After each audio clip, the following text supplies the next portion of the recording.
Hey everyone, today I'm covering the topic of EQ, emotional intelligence. Let me motivate what EQ means. So, when you think about any role, especially the roles of leaders, it's a combination of three coming together. It's IQ, the cognitive abilities, technical skills, and emotional intelligence and emotional intelligence abilities, which is EI or EQ. So it's the combination that is important. Any one missing aspect here significantly impedes the effectiveness of leaders.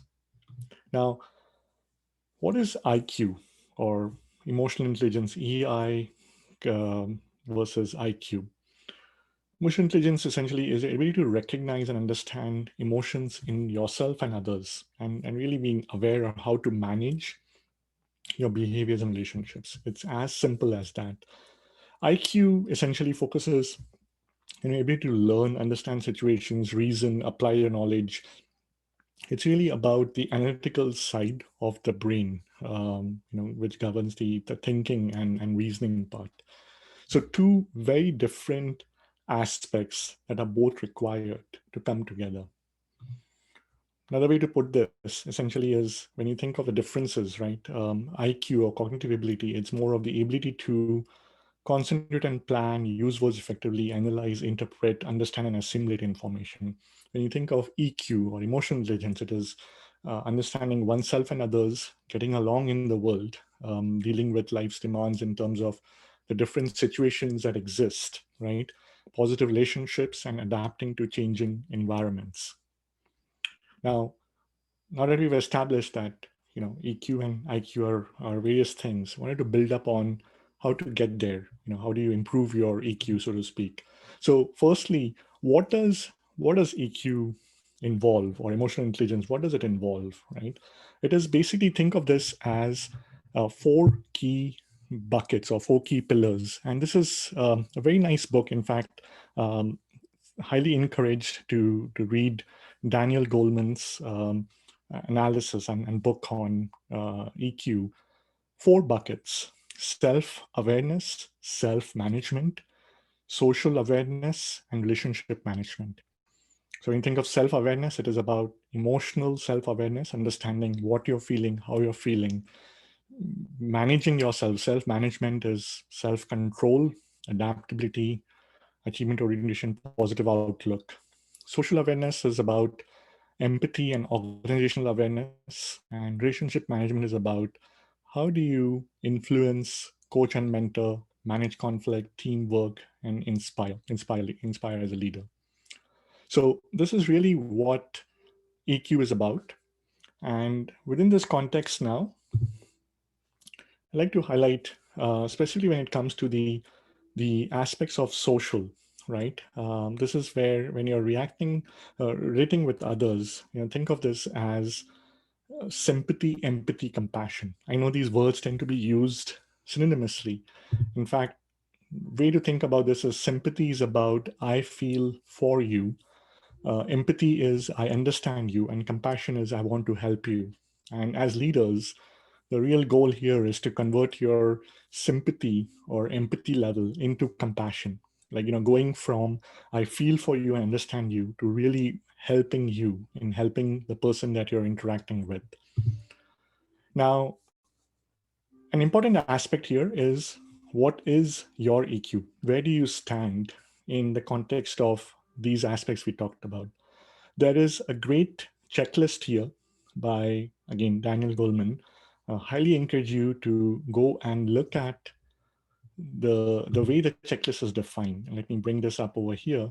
And this is more in terms of um, for each of those aspects, when you think of self-awareness, for instance, right?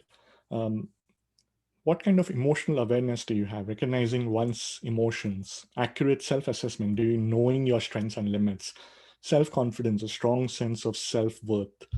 Similarly, when you think of self-management, what kind of emotional self-control, right? Keeping disruptive emotions and impulses in check. Do you blast out versus you can truly manage things when things are not going well? Transparency, what kind of, how do you maintaining integrity, acting congruently with one's values? Like, are you truly aligned with what you believe and what you're acting on, adaptability, achievement, so on and so forth? So I would highly encourage you to go through this list. And the key point you're trying to accomplish here is really sort of understanding what areas you need to grow as a leader on. So nobody is perfect. Once you've gone through that list, you will definitely find areas that that you could be doing better on. And my strategy has always been to create an action plan and then revisiting them every 6 months. This is something that you keep iterating, you're learning, you're growing. So that's how you focus on EQ. Now, before I end this session, I wanted to touch on this topic of dealing with triggers. I've seen a lot of leaders, and early in my career, this was something that was extremely difficult in terms of, as a leader or as individuals, there are triggers that can cause you to, I would say, you know, um, get angry, completely uncontrolled, so on and so forth, unpredictable, sudden. And there are various aspects where you may come up with an individual who is not doing the right things, which may trigger all kinds of reactions, right? Now, firstly, thinking of this as how the brain works, and it's important to understand this, right? Obviously, that's how your brain would look like. The key point here is that there are two parts in the brain, the neocortex and the amygdala. And the neocortex is a thinking brain, and the amygdala is basically where the emotions are there. And when you're triggered, what is happening is there's an amygdala hijack that overrides the thinking brain, and this is what's sending fight or flight, mobilize movement, making increasing the heart rate, increasing the blood pressure. So those states where, if you recall, you may in hindsight feel, oh, why did I say that? Why did I do that? It's because of amygdala hijack, right? Which is, again, it's a physical phenomenon. So being aware of this really helps. Now, what you can do in such situations in terms of getting out of the trigger moment is really having a reappraisal, right, of the situation. In fact, one of the techniques is really asking yourself a question, right? And one of the things I tend to do is really ask the question, what am I trying to get from the situation? Now, the moment you ask the question, this is where your neocortex comes into play. This is where your thinking brain gets back in control. There are other kinds of things you could be asking, and those are different reappraisal approaches, like reinterpreting. How can I take the threat away from the situation? Maybe yes, I'm fearing that this would lead to, a lost deal, but maybe that is not the case, right? So how can I reinterpret the threat involved, or normalizing? It's okay because others feel this too.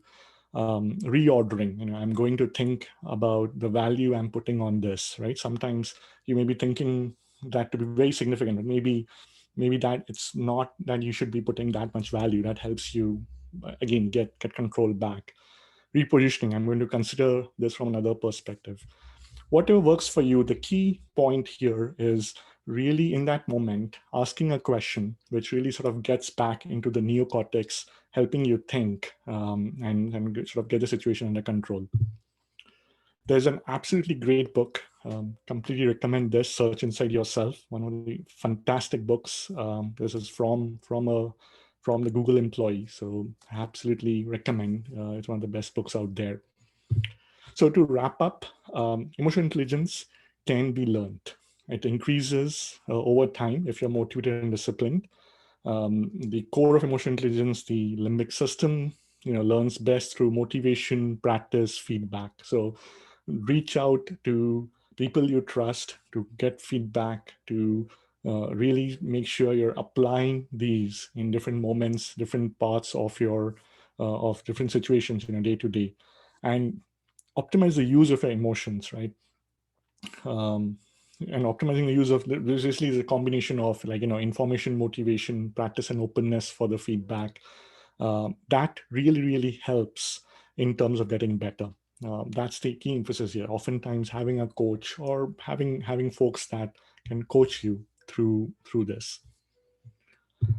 In terms of an assignment, I'll go back to the slide I had earlier, which is really reviewing the checklist, reflecting on which areas you think are hindering your growth. Don't pick everything. Pick I think the 20 or so. Pick maybe one or two to truly work on. Create an action plan and revisit every 3 to 6 months to track your progress. Hope all of you found this very useful, and I'll see you in the next episode.